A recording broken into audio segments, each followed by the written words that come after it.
ஒத்துக்கிட்டு வெளியே முடிச்சதுக்கு. Thank you, Abbasi. Tariq. Abbasi, what is this? What is this?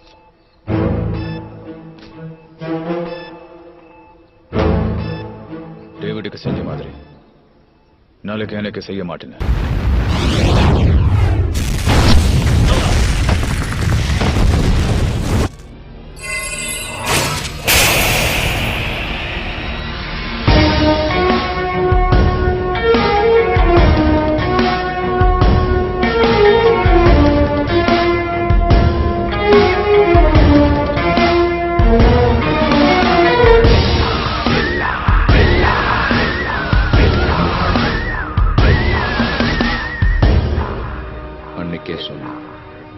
உட்காந்து வேலை வாங்குறவனுக்கும் தான் உயிரை பணைய வச்சு வேலை செய்யறவனுக்கும்